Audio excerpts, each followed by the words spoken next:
Well, first I had to find a place to live because he wanted me out.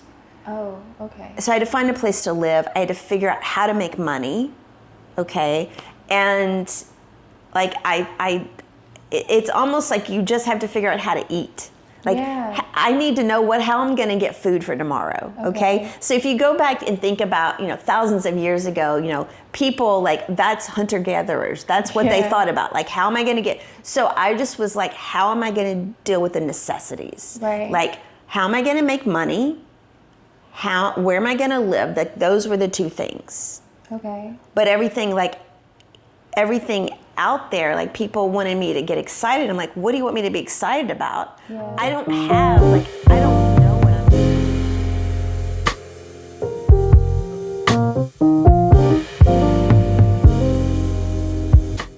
Hi, I'm Kyla Bursey, and welcome back to Hikylabur, where we are realizing our potential while protecting our mental.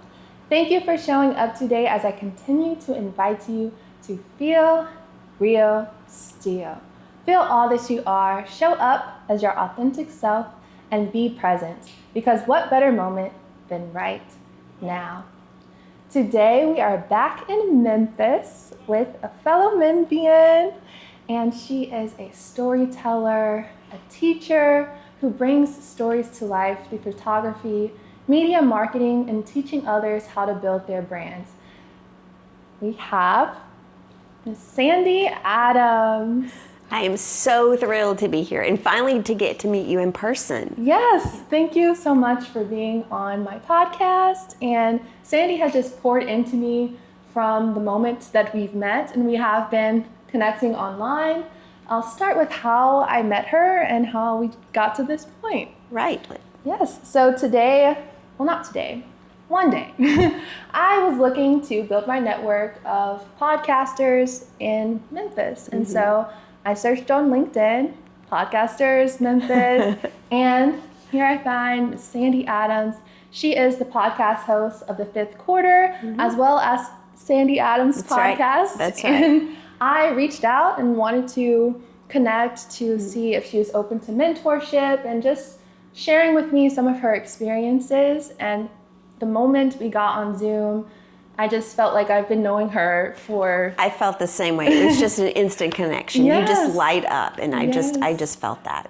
Thank you. And at one point in the conversation, I started to tear up. You did, and I started to tear up too. Yes, and Sandy was like, "Are you crying?" I was like, "I think so." So that was a really heartwarming experience, and like I said, it's felt like I've known you, and I've really shared that with my parents one day after, in one of my previous episodes in the first season, I was preparing for the business plan competition. That's right. And Sandy knew about it from me posting on LinkedIn, and she just left the comments on what I felt like was out of nowhere, but I did post about it, so she was just, interacting, engaging online, but I really needed to hear that. It said, like, I see a beautiful young woman, someone who is going to keep going no matter what, and I felt like that was just, I don't believe in coincidences, the synchronicity of life. That's right.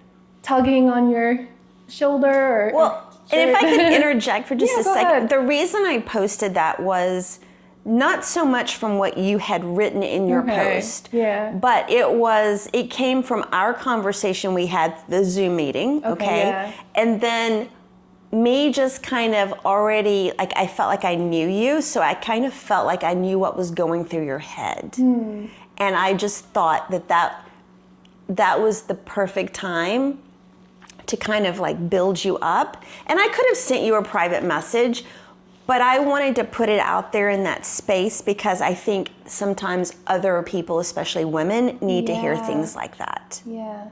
Well, that was the right time. I needed it, and I just immediately, tears came to my eyes. I'm always making you cry. But that's good. We have to express our emotions. That's what the feel means, to feel your presence and allow yourself to be completely human, because we have so many complexities to us, and being in a society that teaches us especially at this moment in my life, I just graduated okay, it's time to build your career. And I'm like, well, what about my life? Who am I and where am I actually going? Because I didn't think I'd be here in this moment, preparing for this season of my podcast. Right. I thought that I was going to be going to grad school in the fall or have a software engineering role. But what really drew me into you is how you were able to pivot in your life and really allow yourself to say, who is Sandy? Where am I going? And when a moment came up, if whatever you'd like to share, how did you recognize this? And how did you say, it's time to find purpose and figure out how can I just live as life was meant to be lived, as opposed to the plan that I thought that I had set for myself? So, it's hard to know exactly where to start to answer that question. Yeah. I grew up thinking I was going to be Indiana Jones, honestly.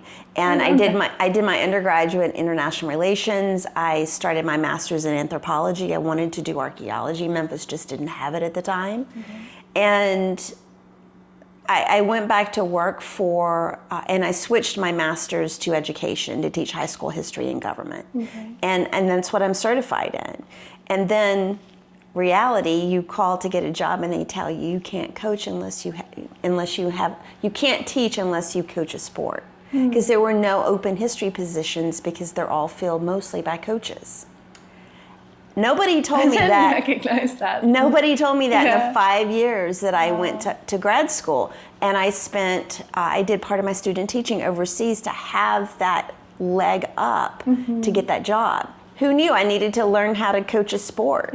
Okay, so fast forward, I ended up in Houston, Texas because of a man, and we were living his dream. He had wanted to start a company, an intermodal trucking company in cotton warehousing. And, he was one of those people that didn't want anyone to know anything that was going on. Like, he wanted to keep all the ups and downs, the struggle, all of that. He didn't want anybody to know his business. Okay. I was very unqualified to financially run a company. I do not have a degree in accounting. Okay. And he didn't want anybody's help. He's like, you can do it. And we tried it for 3 years and it went out of business and we were in a huge amount of debt. And I went to work for this little company doing accounting because I knew how to do accounting. Yeah. And I was so unhappy. And we actually split and I went on, which I think is also important to know, I went on a 6-week road trip with my 1-year-old puppy. And I went through 15 states out west for 6 weeks. And, it was hard. It was uplifting. It was spiritual. And I came back and he's like, and we decided to stay together. And he said, what is it you want to do? You love taking pictures because I took over 8,000 while we were on the road. And he was like, why don't you try your hand at photography? And so I did. But it was never enough, I could never soar because it was kind of about keeping his thing going. He was working for another company by that time. And then I was just unhappy. He was unhappy. And you stay in a relationship even though you're unhappy. Yeah. And then in 2016, my mom passes away. Okay. Well, before we get there, speaking of the complexities of life and just hearing more of your story from undergrad to when you thought, okay, this is what I was preparing for that entire time I was in college. But that lack of information changed everything. It did. So now you went to grad school and you're like, okay, I'm going to get a leg up in this regard. And as life has it, partnership is something that I think is not necessary, but as far as in our life of independence now, we can be independent women. That's right. But as far as companionship, and you're put here to have someone, I completely resonate with that as far as, especially as a young woman in a relationship. I've been in one since high school, and so we are both trying to develop our lives. And so when it comes to that point where you're living someone else's dream, I would love to ask questions about your road trip and just get into how this moment of exploration from splitting to staying together, and that note about being unhappy, but also that desire, like I said, the desire to have companionship. And then when you're so comfortable with someone,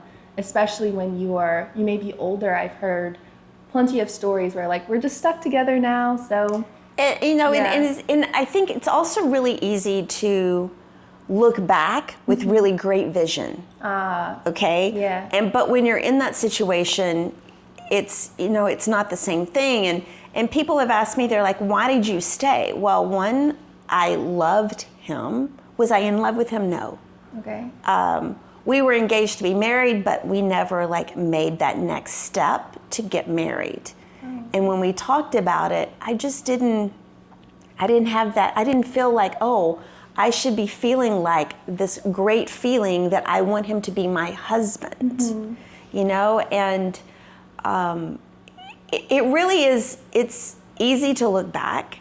The other thing is, I never thought I would put myself in a situation where I put someone else first. I learned really young that you need to take care of yourself first and foremost, or you can't take care of anyone else, okay? That's an important lesson. And when the time came, my mother passed away, and she'd had a long history with heart disease. Okay. And when she passed away, I didn't get a chance to mourn. He was like this angry person, and we were, it was just a horrible time, and I didn't really understand why, and now I know he was cheating on me. His parents knew.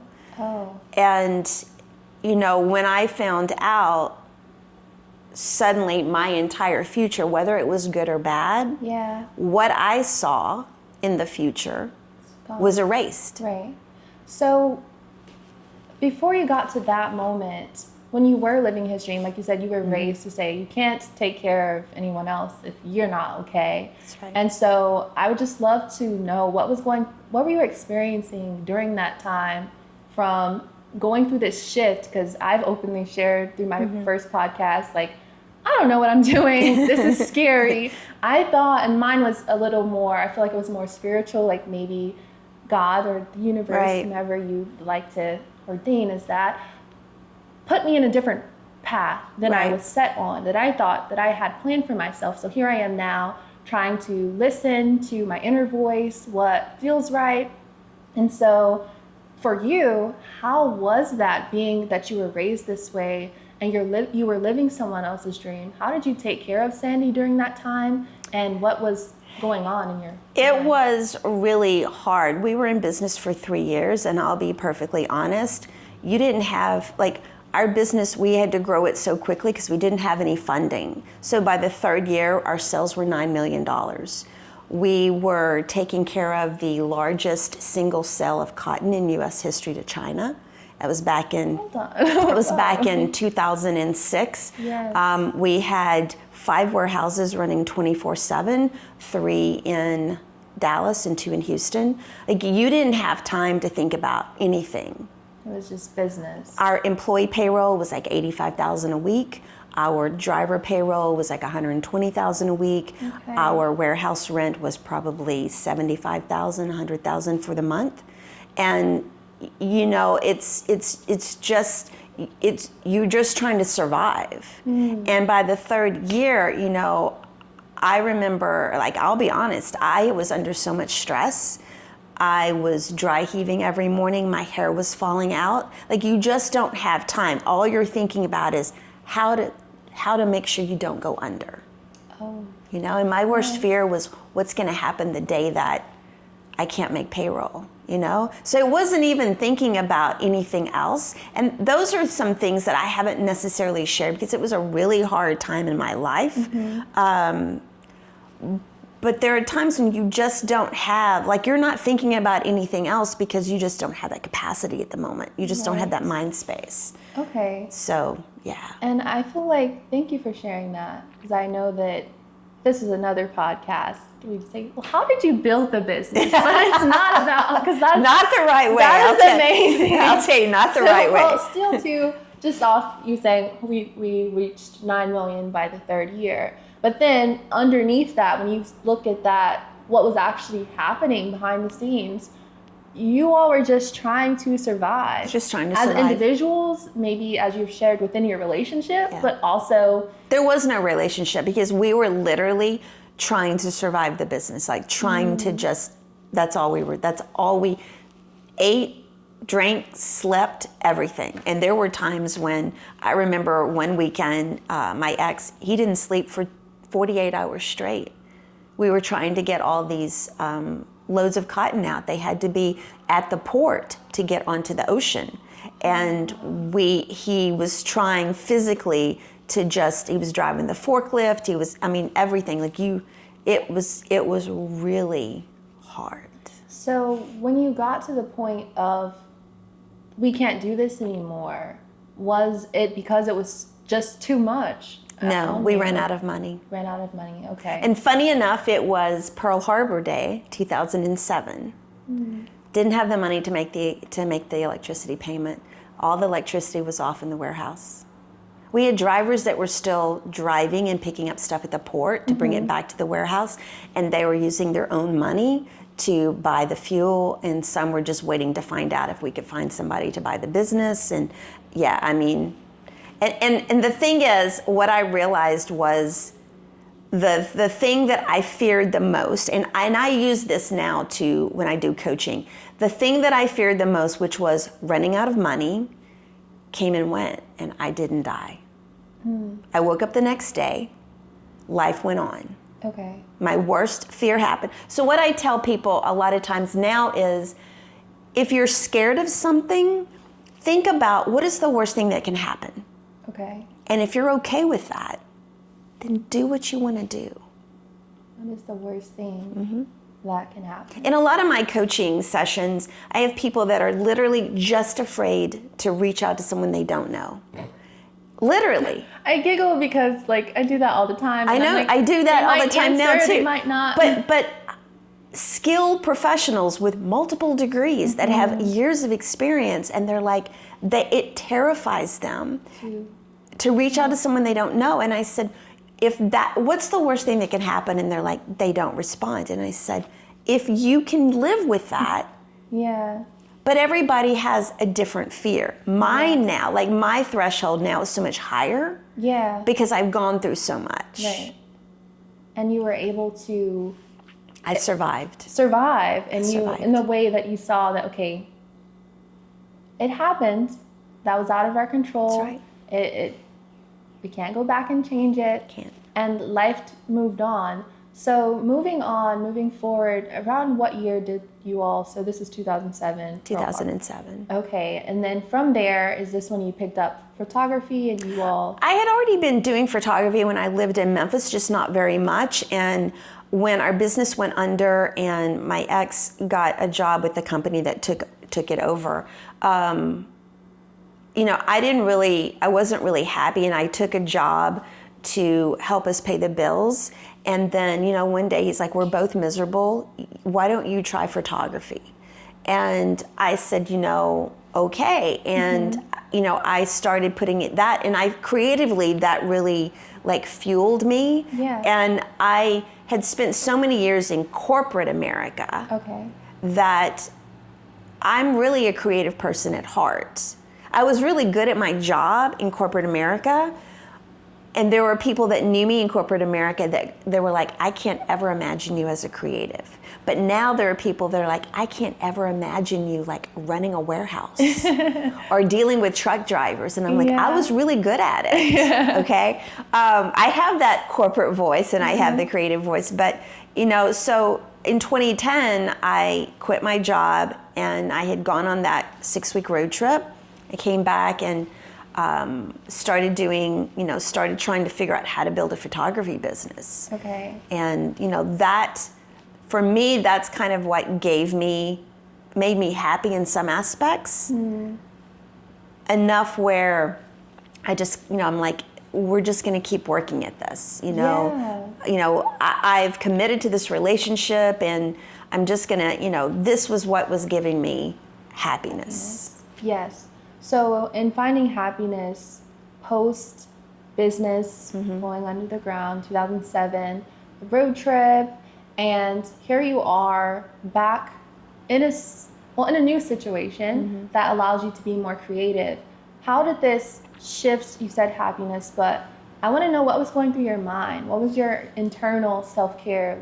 What did it look like at that time? From going from like just working probably 24 hours, you eat, sleep, all right, go back to the warehouse, think about what's going on, and then you had a time to just be free. I can only imagine you and your puppy in the car and just having a good time, and that time with yourself to actually think. How did this allow you to grow in your sanity? I say, because I can just imagine the stress. For me, it was, I felt like there was a part of me that just blossomed. I'd always had this love affair with fashion and Vogue magazine and doing all these things. And, I was scrappy. I was hustling, I didn't have a studio. I had one camera and a lens, and I didn't really know anything. And I just really was able to get out and be really creative and do what I wanted to do. And for me, so that was the part where I was getting my happiness. But then, I would come home and I worked out of my house. So we had the opportunity so I could work out of my house a little bit. But, I just let that side of me progress. I love that. And it really shows and is evidence of how we really need to express that side of ourselves rather than just being so. You may have an affinity to be good with numbers or learn accounting. You learn how to do that. Myself with computer science, I'm good at the logical thing, but some people may see me, Kyla, I never thought you're so timid. I never thought you'd just pick up a camera and press record. Oh, I scared people. People who didn't know me in corporate America, when I would start, because I still, if I start talking about cotton warehousing and intermodal trucking and all that kind of stuff, I get that tone and they're like, that's scary. And I'm like, well, I had to. I was over a department called Driver Services. Okay. And I had 260 some odd drivers. I had to demand respect. They had to listen to me when they're on the road. And so, it was just something I had to learn. And as a woman in business too, that was another thing. But yeah, I think it's important that, I remember sitting in my corporate job and just thinking, I just want a pretty desk with a little teacup. That was what I wanted. That was my dream. Yeah. A pretty desk with a pretty little teacup I could drink coffee out of. Okay. So is this pretty desk, where was this pretty desk to be? I don't know. It was just somewhere. It was just somewhere in my head. I'm like, it's funny what people think of as success, okay? Because success is so different for everybody. And for me at that moment, sitting there in Memphis at this company, and I just wanted a pretty desk with a pretty little teacup. And I love how I asked where, because it could have been a pretty corporate desk. But to me, that represents simplicity. That's where your happiness is. And for us all, just like you said, our different versions of success outside of what society says or what your mom or dad, whomever. It's really what would make me happy. And I have that now. I have a pretty desk. I don't have I don't drink out of my teacup. Okay. I drink out of my 901 Memphis coffee mug. I represent. Okay, but yeah. So, but I do. Am I making $150,000 a year? No. And that's okay. And it's okay because mentally I'm happy. And that's beautiful. And speaking of happiness and going back, I would like to continue on with your story. And just as you're opening up, thank you again to share with 2016. You're doing photography, and you're seeing this creative outlet of yourself. And when did you leave your corporate job? So I left a corporate job in 2010. In 2010. Yes. Okay. So you did photography, your creative outlets full time at that point? You can say full time. Did I get photo shoots every week? No. So it was my main job. Okay. So yes. That's okay. This is my main job. It's not paying me yet, so that's okay. But I just want to follow along with 2016, where you're still in your relationship. You are happier, and life is shifting. It's on its way, and I could say you're growing closer to yourself during this time as well, because you're circling back around to what makes me happy, and then having that encouragement from your partner at the time to say, what do you want to do? We're both miserable. So I do want to pause, because in 2016, I had the best year of my photography. Well, I had the best year of my photography business. And my mom passed away in October, but a few months before that, I started having heart issues. I thought they were heart issues. I was pretty sure it was stress, because there are times in my life, very few, when I get like, you feel like somebody's standing on your chest, and I knew it was anxiety, but I couldn't figure out really what was causing the anxiety. Right. And they even put a heart monitor on me. I even thought I was having a heart attack. It's funny now, it was not at the time, but I had all these things going on, and I wasn't putting as much emphasis into my business. It was like a really hot summer in Houston, like one of the worst we'd had in a long time. Okay. And like the heat we're having now, like that was like every single day, it was like 115 degrees. And that really gets to people. And then my mom dies. Okay. And life just stops. It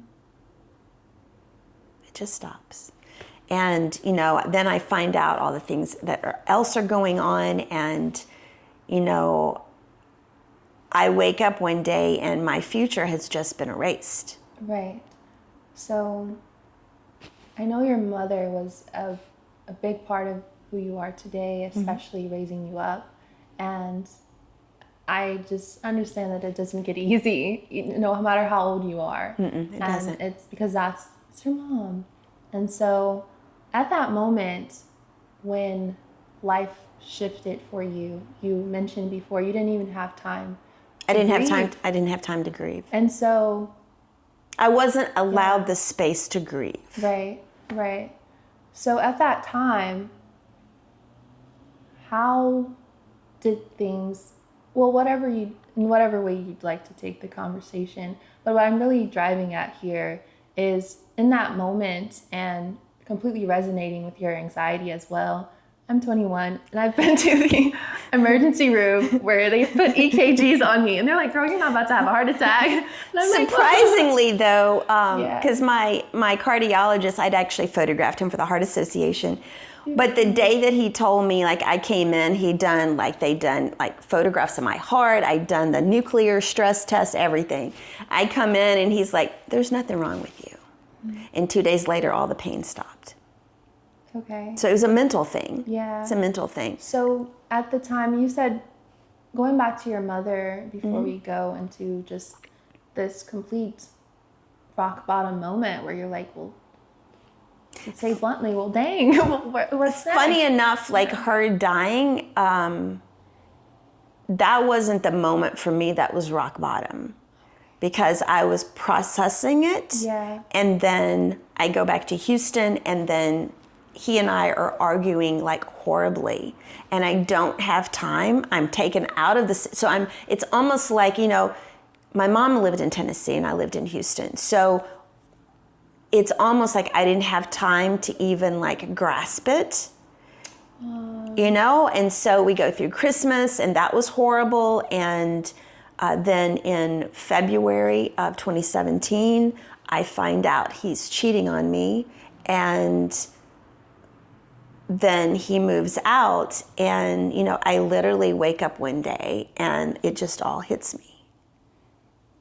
So in the moment that it hit you, what was going on through your mind, and how did you? I was just like, what do I do? I don't have a job.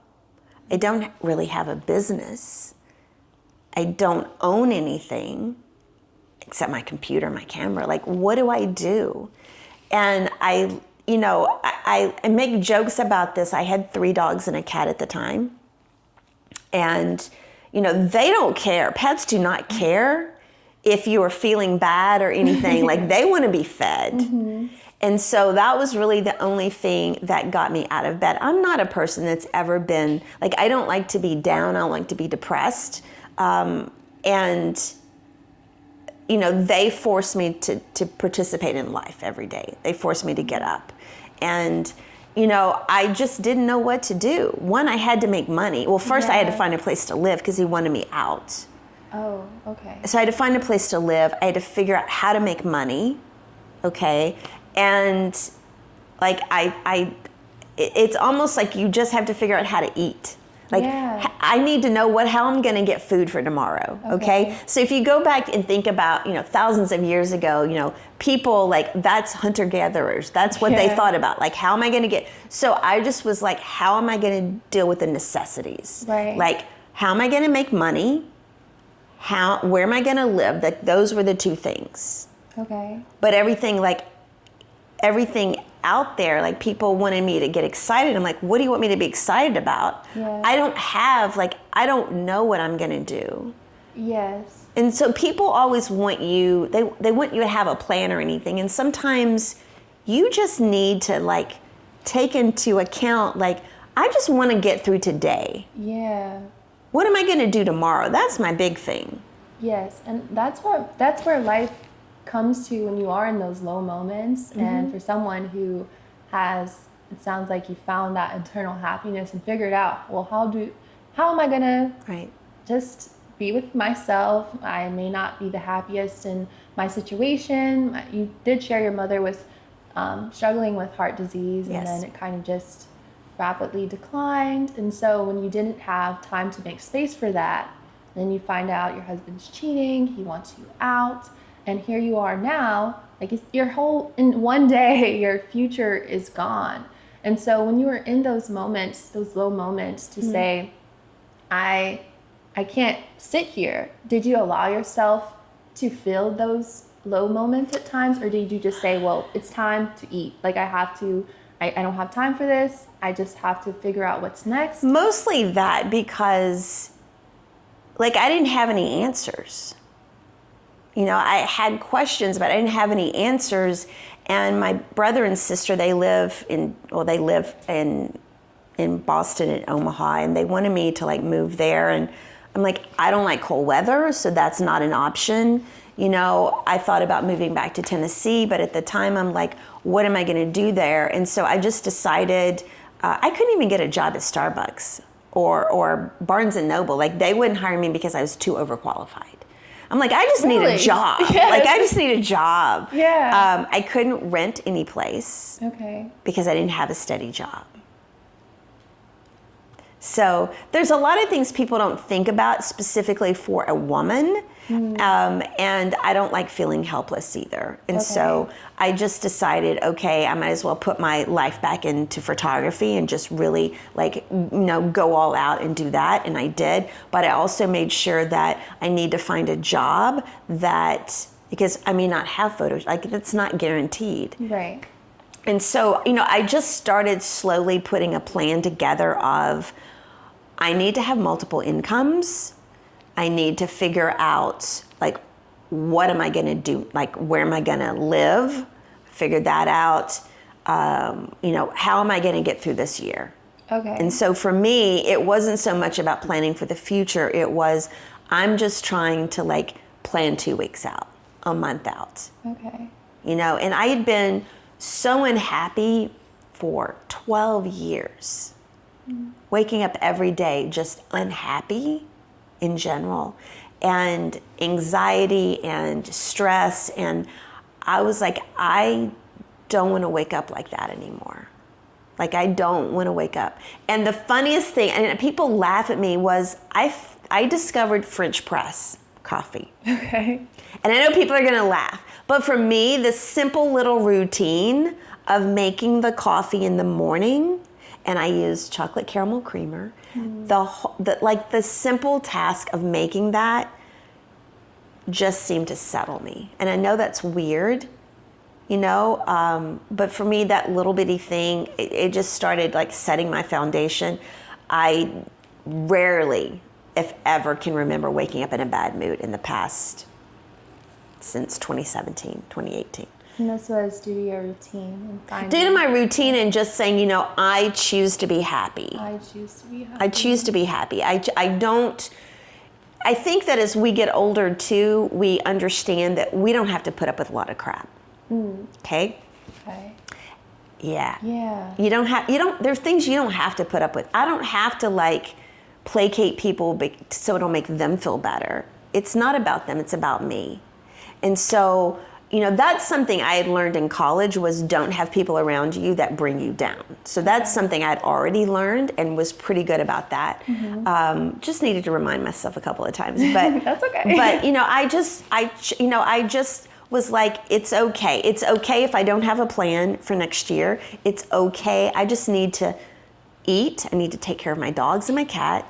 I need to find a place to live. I need to figure out how I'm going to make money. Right. And I think you just unlocked something in my mind. What's that? And that is because I'm in this space of, well, when you get to those low moments in life, and I'm pretty sure life is going to have so much more to offer up to me as I go along, and some good things as well. But one, choosing to be happy. And so saying that I really have to, no one is going to care about your well-being as much as you do. That's right.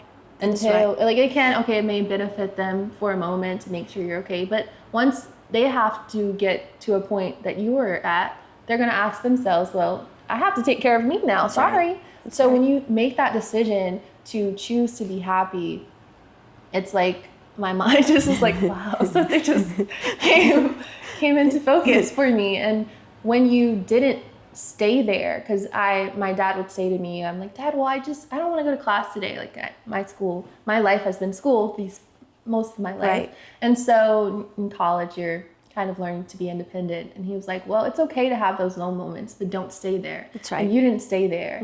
You said, I have to live for me now. And a lot of women, when they get to those points, especially, we may think we're so far into the future, but there are so many traditions that still reside within families to say that the woman plays a role, the man plays the other role, then usually what ends up happening, the woman is following his footsteps. And so when she gets to a point to say, well, that didn't work out, or I'm not really happy. And so you saying, I wasn't happy these past few years. And once I figure this out for myself, setting a routine for yourself to say, what are the little things in life? It's simple as you say, it's funny, but little things. It's the little things. I'm telling you, it's little things. Yes. And, you know, going on a walk with my dogs, and they've all passed away now. But, you know, taking time for me. I had grown up, I have an older brother and sister, but they had moved out by the time I was old enough to kind of remember. Yeah. So for me, I'd always grown up by myself, and I'm happy with myself.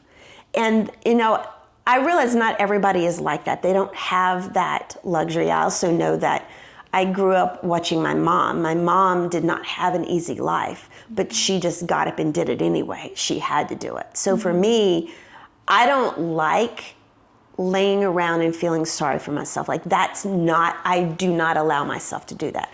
I may go and eat some ice cream one night. You know, I may feel sorry for myself a few hours or maybe one night. But after that, I'm like, that's not going to do any good. Right.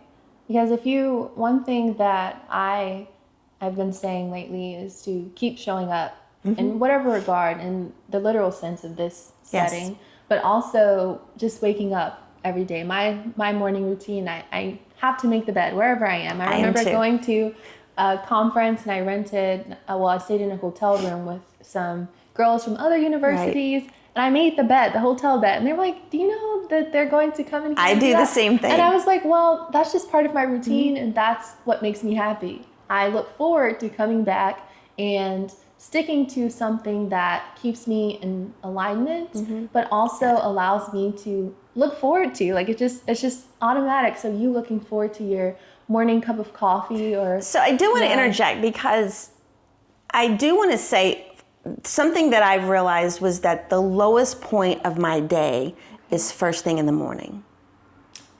Okay. The absolute lowest point of my day is when I first wake up. So you recognized that moment for you. I recognized it, and I mean, to get out of bed is the hardest thing for me. But I recognize that, and I know that I put things in place specifically in the morning to kind of help propel me. I also know that peppy music really gets me going. So I always turn the radio on first thing in the morning. I don't have it on the rest of the day, but I recognize the things that gave me energy. And so you also recognized when you, whether it was in whatever moment it was, when you said, I don't want to keep living like this. Because some people get to that point where I've spent 12 or maybe their entire lives in some state of unhappiness and dis-ease. They're like, I can't do this anymore.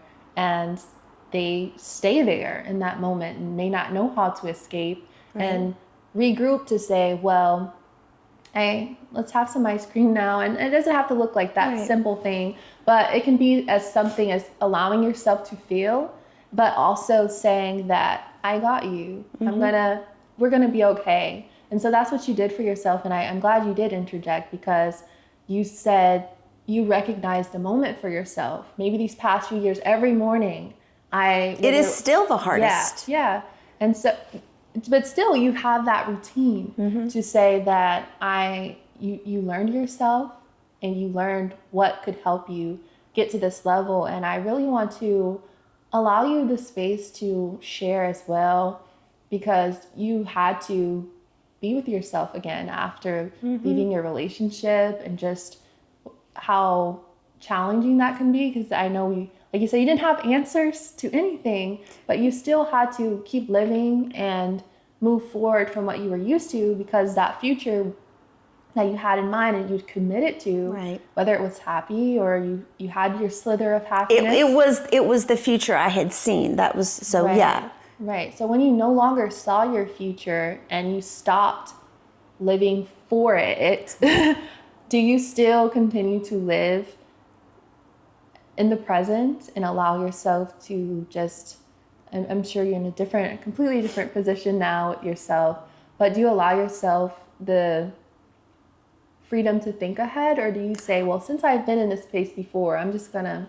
I started, it was a gradual thing. It's not something that, you plan out, So for me, it was, taking care of those little steps. So I couldn't get a job because I never had prior teaching experience. So that was the first thing that I wanted to do, was make sure I had different income levels coming in. So I found this nonprofit in Houston, and they taught job search, but it was to professionals who had multiple degrees. Like they had an undergraduate, graduate degree. Some of them had PhDs. We had a lot of engineers. It wasn't like people like right out of high school.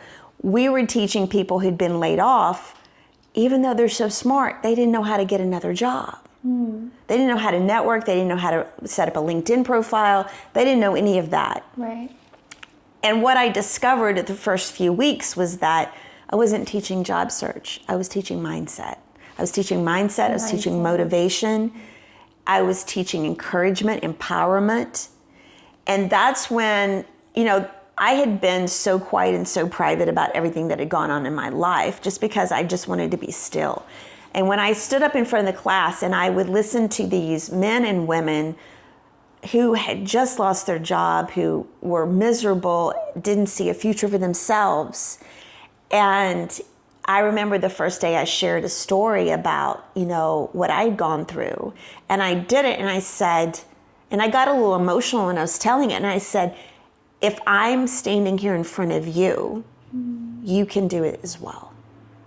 That's the most beautiful thing you can give someone. And, I had men and women who said, thank you so much, because you're showing us there is life after. Whatever it is, there is, you're not defined by one single moment. You shouldn't let yourself be defined by that. And, I told all of them, what got you to where you are right now will get you to the next spot. But I'm not here just to teach you about how to find a job. I'm here to teach you about how to believe in yourself, how to be motivated. And that's when I realized it wasn't job search I was teaching. I was teaching the specifics, and I co-taught with another gentleman. And I was teaching, I often hear this, you are here to help who you once were. So I was put in a position where I could use what I had gone through to motivate and inspire and empower all these other individuals. And maybe the circumstances weren't the same, but it in some ways is they've lost their future. Right. And you said it right. I was just letting it process in my head, because I say, and I'm learning. So I'm like, well, I'm figuring out that we are here to help each other.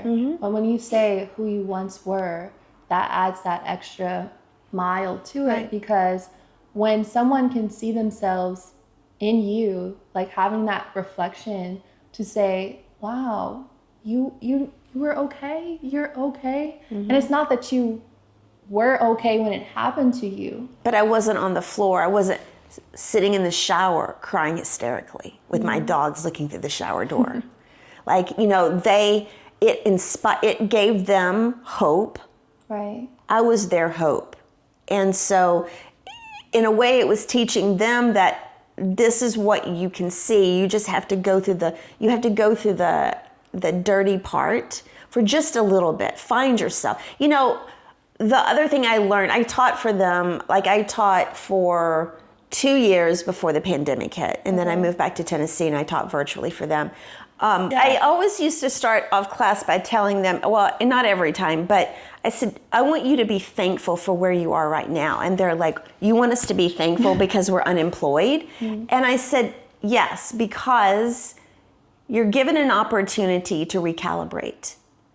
When we go through high school, we go through college, we may get our first job. And then we may get married, we may have kids, and you become on this hamster wheel of life. Yeah. And you're just going to the next job that maybe has the better pay or the better benefits, and you forget who you were. A lot of these people, I would ask, what did you want to be when you grew up? And half of the class would tell me they had no idea. They couldn't remember. And I said, it's not about did you achieve that. Yeah. It's about you've forgotten who you were. And as you grow, you change, obviously, because you go through experiences, you come in contact with people, all these things, but you don't ever feel that. Like you're just continuing to go, and go. And then one day you wake up and you're like 65 years old.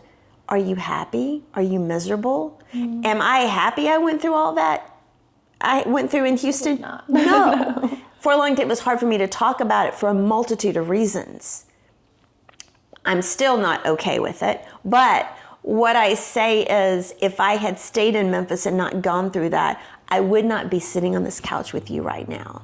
I would not be doing things that I love. I would never have experienced some of the greatest things. Like, who gets to take a 6-week road trip with their puppy through 15 states? See history you could only have read about. Right. So there are things that, you just have to, I think everybody needs to be put in a moment. And no, losing your job, going through divorce, none of that is happy. None of, losing parents. But I do think it's important for people to stay in touch with who they are as they grow. It's important to stay in touch with who you are as you grow. And when I think about it, hearing more of your story, because I didn't know where we were going to go. And I'm honored that you were open to share more. Hopefully he doesn't watch this, or his new wife. Than we discussed before. But it really comes around to those experiences that weren't so pretty, they didn't feel so good. No. But like you said, look where I am today because that happened. It allowed new things to grow. The discomfort of it allowed you to blossom into who you are. And Sandy, that's my greatest fear, is to be stuck in a career where I'm unhappy. I get to 60. I see people in my life and observe them to say, well, or just how they tell me what they did and wish that they didn't when they were my age. And so instead of being afraid to say, well, I do have to eat.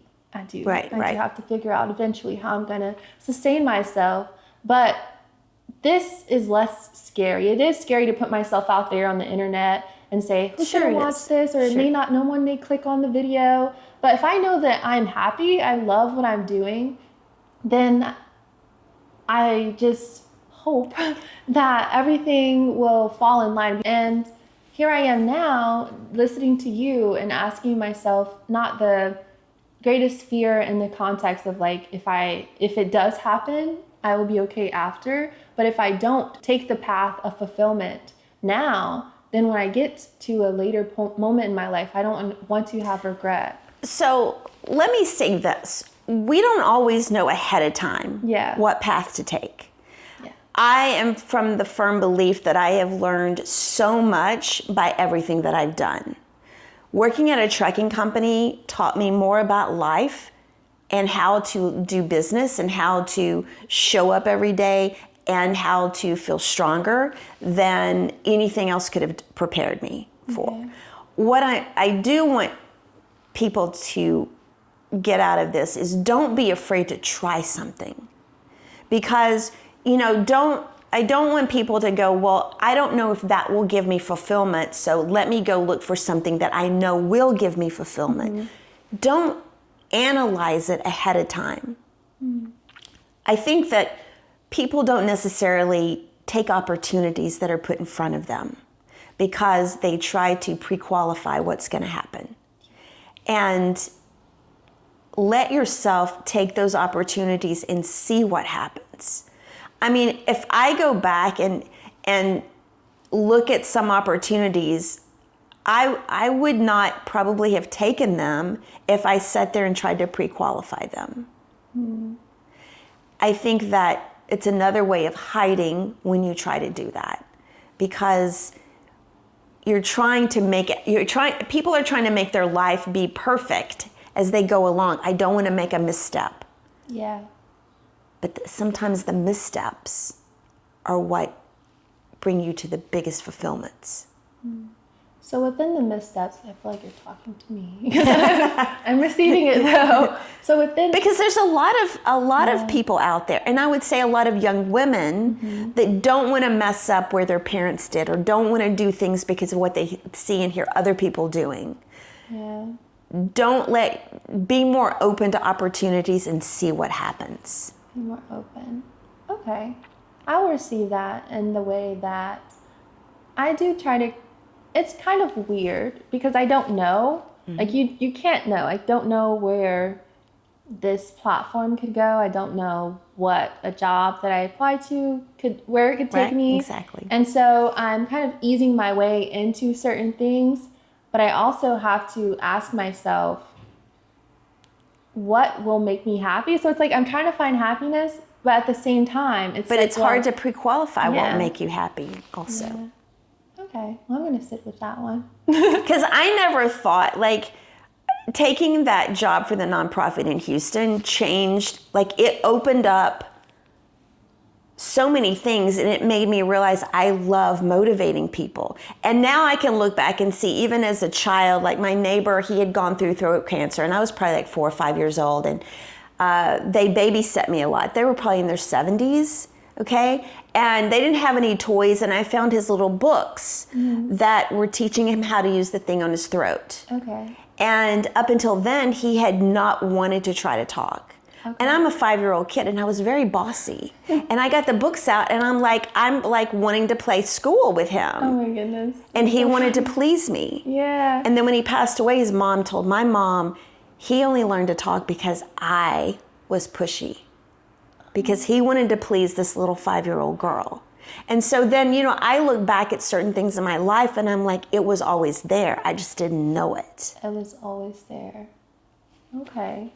But it took me, I was, 49, 50 years old when I took that job and stood in front of these people and who were at the lowest point in their lives, and I suddenly realized I needed to motivate them. I needed to help them feel empowered. That was always in you. It was always in me. I just didn't know it. So yeah, I mean, is my life where I want it right now? No. I struggle with clarity in my business and like what I have to offer and what will people pay for. Like that's really what I struggle with the most. So things are not great, but I still choose to be happy every day. I still choose to be happy. I still do those little bitty things that make me happy. And I just give myself grace. I love that. And I try not to think, yes, I need to plan for the future. I'm 56 and there are things I do need to plan for in the future. But I still try to focus on each day and taking action each day that will propel me forward. Because that's all I can really control right now. So. You are the embodiment of feeling real still, because you allow yourself to say, you allow yourself to reflect. Mm-hmm. Life isn't where you want it to be, but in those moments, even in an event that could have easily captivated your attention, you could have been living in the moment, and you're like, no, I'm not really living, I'm watching. And I want to start living. I want to start getting engaged in life in the way that feels most right to me. Mm-hmm. And whether that, in my context, it doesn't have to be perfect. Right, it doesn't. But it has to be something that aligns with you choosing to be happy, choosing to show up as who you are, and to take time to be in the present. Like you could plan for the future. You and I both, we all could plan for the future 10 years out. So much is going to happen in between that time to where it may take us through the dirt, we may have some highs, and then we're still in a completely different place than we had planned to be. And that's when you allow yourself to be open, to just reach out to that person. Just, who cares? Like if it's going to, like you said, ask yourself, what is the worst that could happen? The other thing that I really try to focus on whenever I get down is that I have a lot going for me. I have good health because I have a friend who passed away 1.5 years ago from diabetes. I have another friend who has chronic pain and just has horrible problems with herself right now. Those will never get better. And whenever I get down, I just look and try to think about, what do I have to be grateful for? I have my health. I'm smart, all these things that I tell myself that it's really easy to take for granted and not think about it. I mean, yes, there are days when I get down on myself, okay? Yeah. But I also, now I don't allow myself to be down for long, because I remind myself, my friend Candy, she's dead now, okay? She can't live life at all. And she was the belle of the party. Like, she just had a great personality. I'm doing a disservice if I waste my time. And doesn't mean I can't feel bad, but I need to remind myself quickly that what I have to be grateful for. And that was the other thing, besides, taking the little things, it's choosing to be grateful and reminding yourself what you have to be grateful for.